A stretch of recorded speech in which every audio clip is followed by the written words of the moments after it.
Hey guys, how's it going? Welcome to a sort of a different type of spoiler theme. So this is something we had experimented with briefly on our Patreon, and so just us all talking about the spoilers simultaneously, as well as reacting live. Like we haven't looked at the spoilers yet, so it's going to be us live reacting and giving our sort of thoughts and discussion regarding it. So just let us know if you guys like this format or if you prefer just the one-ofs of me and Joey going back and forth and giving our thoughts. And also, if you like seeing our faces here on the side, or if you'd like to just have the images by themselves, or anything like that, just let us know your feedback in the comments below, or some other of our 1,000 avenues. We'll work on making it better. Yeah. Yeah. And we might not be able to do this every day, but sometimes it'll be me and Joey. Sometimes it'll be whatever. Maybe it'll be just one person, but who knows?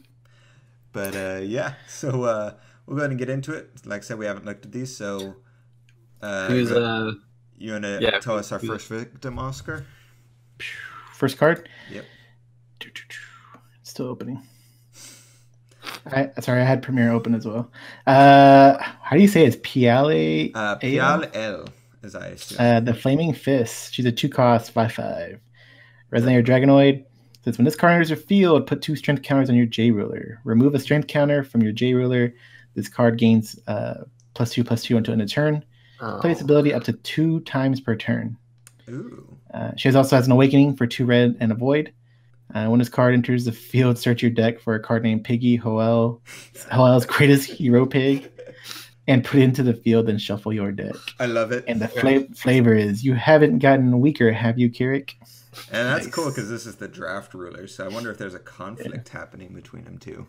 Oh, it is? Oh, that's cool. I don't even care about this ruler. I want to know about this fucking Piggy that's going on.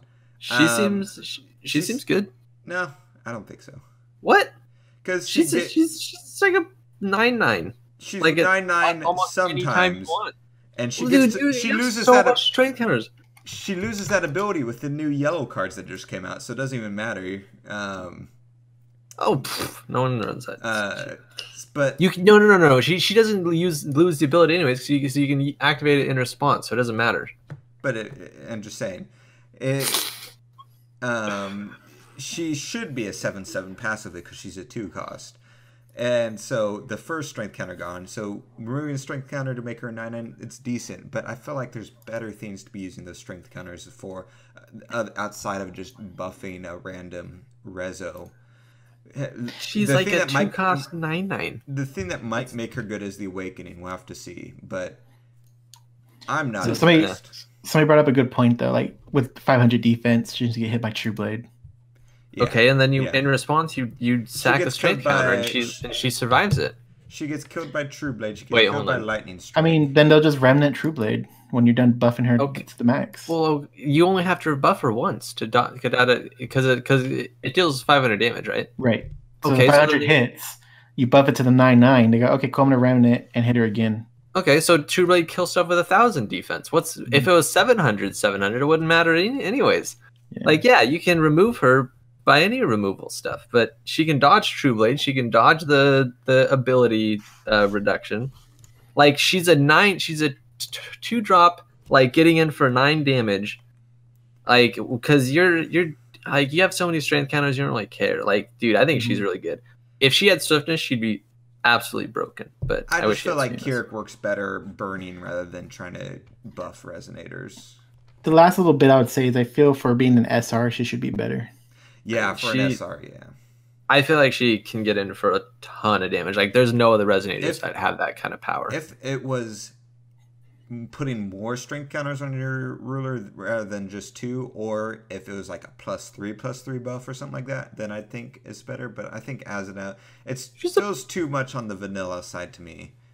Dude, she looks like a really aggro option. But yeah. So, like I said, depends on that Awakening. So, Piggy, Hoel's greatest hero pig. So, next one, Joe, you want to read this one? Yeah. I love it. I love the image. Hey, look, he has a defense she should have. Okay, it's Hoel's great hero pig, not greatest, but it's a 2-drop 5/7. It's a beast, which should be pretty good. Should synergize with some good stuff.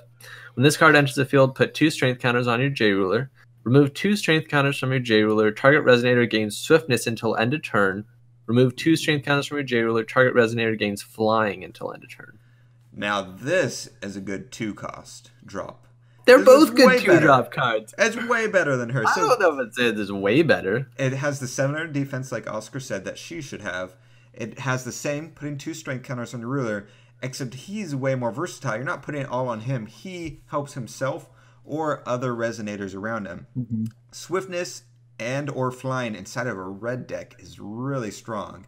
And or for both. this, and for 2 strength counters, just removing basically for free. Free stuff in any card game is great. Like I keep saying, like ancient magic counters. So it's not free. Strength counters. Yeah. No. Strength counters. You're not using will to pay for them. So using strength counters to gain. It's just a different resource, though.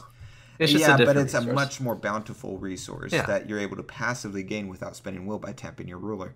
And so I think that's great. Being able to get swiftness and flying specifically in a red deck.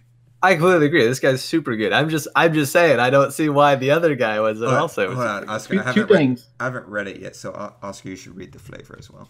There's an unusual pig who defeated many hunters and bested Pael once. Now they travel together, and you notice his necklace has all those like nails, like probably from other dragonoids. Oh shit! It's a badass pig. Wearing his trophies on his neck. Okay. Oscar, I was gonna say, with how many pigs we got, you just run a pig deck. Ow! I'm gonna do that. The awakening with Piali is really good too. You can dump a lot of strength counters for a really big swing.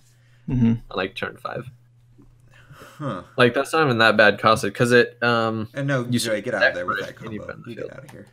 What? You get out of here with whatever you said. You suggested paying her awakening. Yeah. That's terrible. For 5 costs, you get 4 strength counters. Watch out! Here I come. No, but you get 2 resonators that are basically like you're paying 1 extra mana for the Piggy for Hoel's Great Hero Pig. Yeah, but and he comes from the deck. For at turn 5, if that's your biggest like combo you got going on, in a Keurig deck, I think that's a good combo. It's a possible. You could be doing a 3-cost flip with Keurig and burning their entire field by turn 5.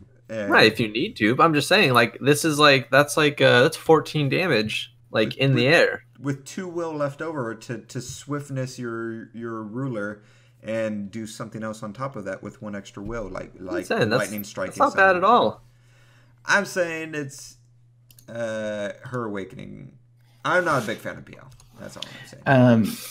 I think PL and Piggy should be switched as far as rare and super rare. I don't know about that, but also you notice we didn't see Keurig's reveal, so I'm guessing this Rook's ruler might be Shayla.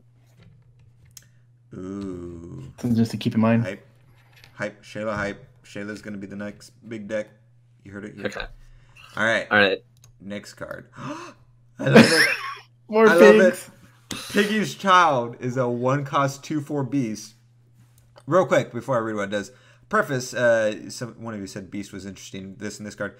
Beast is amazing inside of a Keurig deck because it combos with fast food to give you an ungodly amount of counters. So especially 1-cost Beast cards are amazing in Keurig decks. But it's a 2/4 Beast. This card cannot be attacked as long as you control Piggy, Hoel's Great Hero Pig. Tap it. Another target Beast Resonator gains +2/+2 to end of turn. Awesome. Read the flavor text. Oink, oink. I love it. I like how they each have a little nail. Oh my gosh. So I love it so much. This is the greatest thing ever. I think that's great, actually. Tapping it to buff another beast, and once you get Piggy out there, it can't be attacked, so they can only burn it. Which is it's easy to burn because of the 4-cost defense, but still, like, you don't have to worry. You have to worry. They have to waste a resource rather than just attack into it in order to kill it, and you can counter that resource. That's a pretty good curve too. If you go the Piggy's Child and then into the Hoel's Great Hero Pig, it's like a 7/9 because you can tap other Piggy. Yeah, or you can if you're having a hard start, you can buff your Hoel's Pig or Hoel Chicken a little bit to get in some extra damage or extra defense or what have you. Yeah, I like it. Yeah, the last 200 you need for game. Yeah, I think it's pretty decent. Yeah, I don't. I'm just excited about all the pigs. Yeah, You gonna do the last? Oh no. Last one is called Selection, guys. It's a chant. Oh 2 no. costs, 1 fire, 1 void. Draw 2 cards, then discard a card. If you discarded a beast this way, just put 5 strength counters on your J ruler. Only the good are chosen. Oh, Interesting. that's sad. That's so sad. Look at the piggy. It's like, why? So we saw last set, I think it was black got draw power. Now this set, red's getting draw power. Yeah, the 2 cost And kind of. well, I guess it also had draw power last one too with that one quick cast card. Yeah, with oh shoot, now I blanked on the card. But game 5 strength counters, and you draw a card is the 1 cost, and it had quick cast. So for this one, game 2 cost, not quick cast, draw 2 cards, discard card, and you only get the 5 counters if you discarded a beast. I don't know if I like this card. I mean, it's probably, I don't know how much it'll see play in like construct and stuff, but it's really really good in limited and stuff. Yeah. Like it's good in limited. There's a card in Magic that's similar. It's Tormenting Voice, I think. And you know, there's obviously a lot of cards, but the important thing is that you draw 2 and then you discard 1. So like you discard a card that you aren't going to be needing. Just like Guinevere did, remember? Yeah. So like yeah, I think it'd be better later game when you don't want to be pulling these 1 cost pigs and chickens and stuff like that. It'd be nice to get it out of the way. So I could see it not wanting to use it early game, and you want to use is the 1 cost quick cast early game, and then using this a little bit later. So maybe not a play set of it. Yeah, and I mean you probably wouldn't do this in like any aggro stuff because it probably slows you down a little bit. Yeah. But if it was quick cast, I think it should be quick cast. I'm not sure why it's not quick cast because it's weaker than the 1 cost which has quick cast. So it's an interesting choice. I wouldn't say it's weaker. It's just different. I think it'd be too good if it had the quick cast, and also, or are they going to this? Maybe there'll be a beast that we eventually get that has an activate from graveyard, maybe to go to hand or something. Obviously, so something like that would be cool, or an addition that lets you play beasts from graveyard or something like that would be. I mean, badass. What would quick cast like give it that, like just being able to like hold up the mana on your opponent's turn? There's a lot of 2 cost quick cast cards that you play on your opponent's turn. So if you go to your opponent and they don't play any cards that you need to counter with said quick cast, then this is a nice default for that. Or if you don't have anything played besides this, but you want to fake out your opponent into thinking that you do have something, those types of plays make quick or burning cast. Something. Yeah, and so. Okay. And you just played at the end of their opponent's turn rather than the beginning of yours in order to avoid severings is the other thing. Because if you play this before you play another card or vice versa, you risk severings now, whereas quick cast, you have a way to avoid severing wins. But yeah, I think it's like Joey said, I think in limited it obviously is really good. The discard kind of sucks in limited because the smaller deck size, you'll go through your deck a lot faster, but rather than putting it at the bottom of your deck or something like that. But still cycling through I think is good. And we need more stuff that spends strength counters. Like the Piggy is a good way to spend it. So I like that they introduced. You know what else is a good way?